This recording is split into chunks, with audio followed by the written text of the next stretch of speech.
The Chancellor, George Osborne, has named a surprise choice to be the next governor of the Bank of England.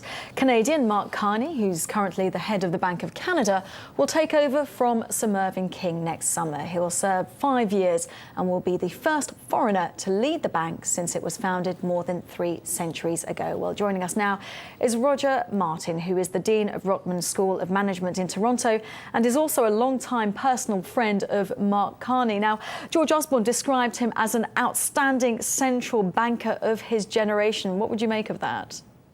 I think it's a pretty accurate description. I think he has done a wonderful job, and I think he'll do a terrific job for England.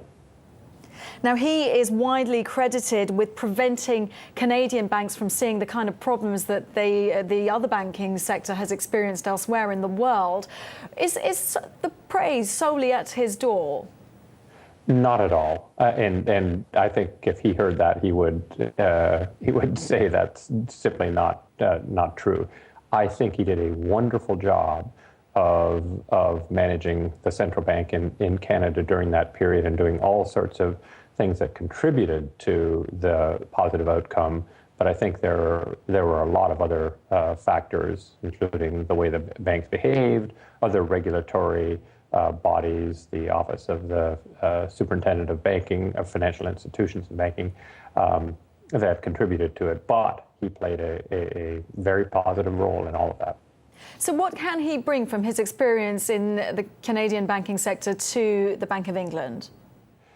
Well, I think a few things. One is that he can bring his success. So in part, being a central banker requires the confidence of others to think that what you're doing is right, and I think he will bring that confidence from having done a great job in Canada. The second thing is he's been very, very good at striking this fine balance between stimulating the economy and making sure that he's prudent. And I think right now the UK has to walk that fine line to make sure things are not too severe, that it throws England into a downturn, but not too loose, that kind of overinflates the economy. And he's shown an ability to walk that very fine and careful line in Canada. So I think that's something that's very important that he'll bring to the UK. And he actually denied being in the running for the job on several occasions. What do you think actually made him accept it finally? It can't have been the money. No. He's now a public servant, and he could make lots more money doing lots of things. I mean, I suspect that it was the enormity of the challenge, and that he saw.